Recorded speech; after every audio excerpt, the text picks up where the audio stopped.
The NRL have a ton of highly paid talent, and generally some are paid more than others based on the position they play on the field. This video goes over the highest paid players from every position. But quickly, I just want to clarify how I'm structuring this video. I will cover all 13 starting positions, also including 4 interchange spots. As for the positions that have multiple spots on the field, such as wingers or second rowers, I will pick the 2 highest paid players from that position, and same goes with the top 4 bench players, so we can cover a full 17-man roster. But sideline, what if a player is known to play multiple positions? Good question. They will be put under the position that they have played the most games for this season. Now that's out of the way, let's start with the fullbacks, and that's Kalyn Ponga on a $1.3 million salary. Ponga made his debut for the Cowboys in 2016 and only played 9 games over 2 seasons. He would move to the Knights in 2018 to start his long-term contract, hoping to bring a premiership to the club and build a team around him. He has played 145 NRL games and has represented the Queensland Maroons, the Maori All-Stars and Australia. He played for Queensland as fullback for the first 2 games of this year's Origin series, but was out for the decider due to an injury. The next closest fullback in price is Tom Trbojevic. Now, moving to the wingers, with the first one being Brian To'o, on a salary of $625k a season. The Panthers and Blues fan favourite made his debut for the club in 2019 and has remained on the wing for the side ever since, playing over 125 NRL games. The Samoan and New South Wales representative is a great winger for chewing up those run meters, especially when running out of his own end of the field. The next winger is Zach Lomax on $950k a year. By the time of this recording, he's played 5 games starting in the centres and 5 games starting on the wing for the Parramatta Eels. But considering his Origin games being played out on the wing, I put him in this category. The high-leaping winger debuted for the Dragons in 2018 and only just moved to the Eels this year.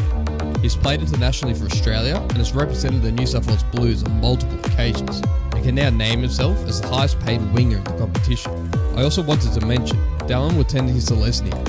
While I couldn't find his current salary, only a couple of years ago he was the highest paid winger sitting on $800k a year. I just wanted to name him as he's potentially up there in his salary.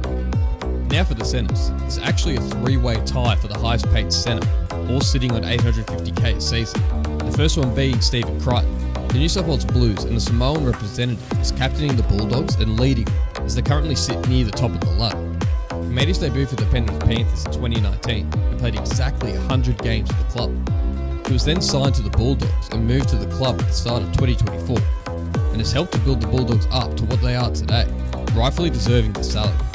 The next centre is Valentine Holmes. The Queensland and Australian representative is a veteran of the game, debuting for the Sharks in 2014. Despite a small stint trying to make it in the NFL, he had been a regular first-grade pick, with the ability to play on the wing, in the centres, or even at fullback. And for the third centre, there's Herbie Farnworth. Herbie's debuted for the Broncos in 2019 and moved to the Dolphins in 2024. He has played over 100 NRL games and has represented England on the international stage. And he rounds out as our last player for the 3-way tie for the highest paid centre in the competition. Next, for the highest paid 5'8" in the league, it's Cameron Munster on $1.1 million. The Melbourne 5'8" made his NRL debut in 2014 and has remained at the club ever since. He's basically played 5'8" for his entire career, not only in clubland, but also when representing Australia and his beloved Queensland Maroons. He just earned the captaincy for the Queensland Maroons side in Game 2 of the series and led them out to win the series decider just the other night. He did this just shortly after finding out his father had passed away. He's played over 200 games in the NRL and is a staple in the Storm at Queensland side. As for the halfback, it's Mitchell Moses on a $1.3 million a year salary.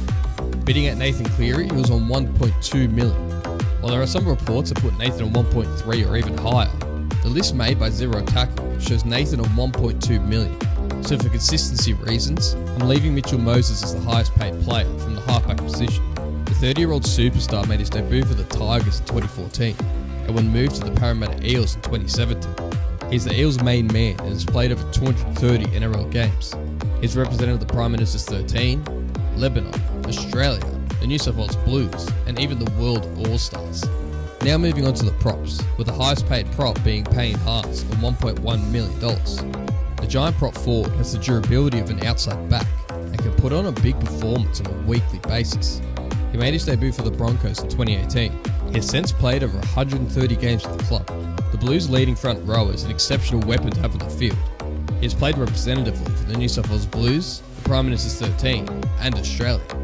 For the next prop, we have Addin Fonua-Blake on $1 million. Fonua-Blake made his debut in 2016 for the Manly Sea Eagles before moving to the New Zealand Warriors in 2021.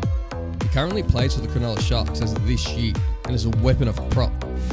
He's getting close to his 200th game in the NRL and has played on the international stage for Tonga and New Zealand multiple times since 2017. I would also like to mention in the same prop category James Fisher-Harris, as his salary at the Warriors hasn't been reported due to his salary being between $950k to $1 mil at the Panthers before he moved to the Warriors last year. He's likely to be on similar pay. As for the hooker, we have Harry Grant on a salary of $850k a season. Harry made his debut for the Storm in 2018, only to make 2 appearances in the first grade side during 2018 and 2019. In 2020, he moved to the Tigers, only to move back to Melbourne in 2021. He has represented Australia and Queensland several times since 2020. Now for the second rowers, starting with Holomu Olakau'atu on a $900k a season salary.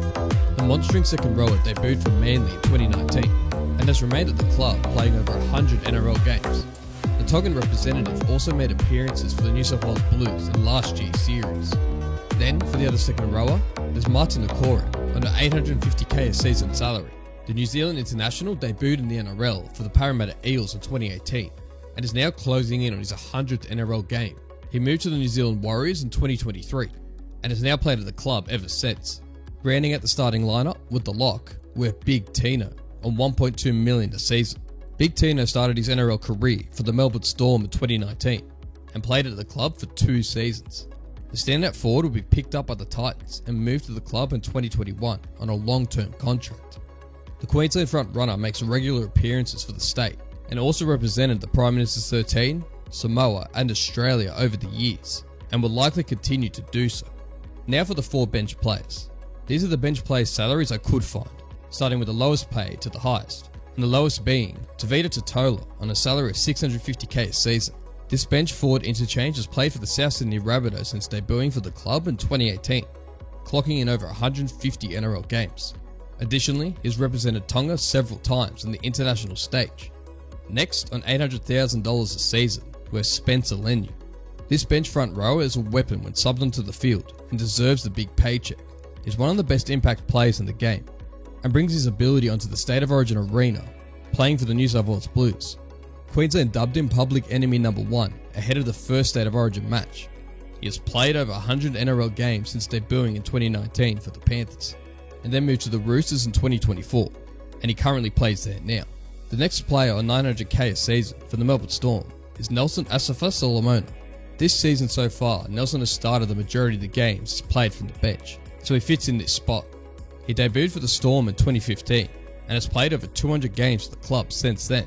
And on the international stage, he has represented New Zealand on several occasions since 2017. And for the final bench player on $1 million a season, we have David Fifita for the Titans.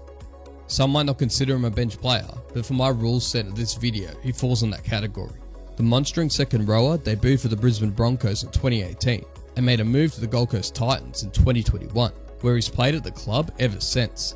He hasn't had the best season due to injury and was even dropped to reserve grade. But this former international and Queensland representative certainly has a lot of potential as a player. That's the highest paid player from every position in the NRL. What players do you think are overpaid or underpaid from this list? Let me know in the comments below. Thanks for watching.